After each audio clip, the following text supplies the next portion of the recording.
Trixie, nabanggit yung droga. Teka, may ano lang ako. Oh, sige. Sorry, tinamaan ako ng isang malaking wave ng nostalgia, sir. Na-miss ko lang.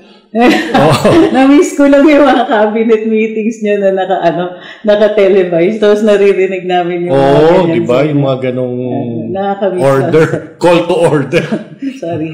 Interruption. Sorry. Pero nabanggit nga droga. Yes. So, and, ano sabi ni Pangulo doon? Alam mo, pinagmamalasar yung droga. Let me yung drug war.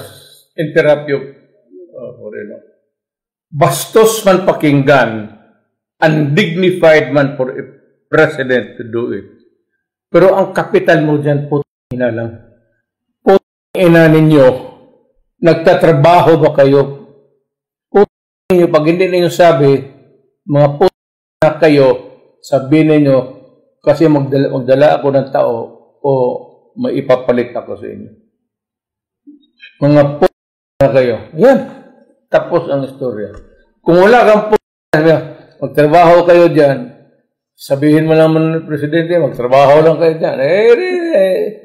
Talagang mapapatrabaho. We bide our time. Kapag sabihin mo, presidente kanina nagpatawag ng sa Malacanang. Pinuto na kami. Sabi niya, puto na kayo, cabinet member, kung hindi inyo kaya, mga puto na kayo, sabihin ninyo. Kasi maraming executive dyan, graduate ng anong mga university. Puro bright yan. Papalitan ko kayo, mga puto na kayo.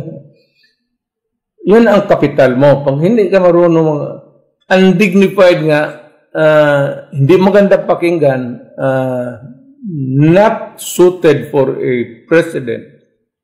But if you want problem solved, gawain mo itong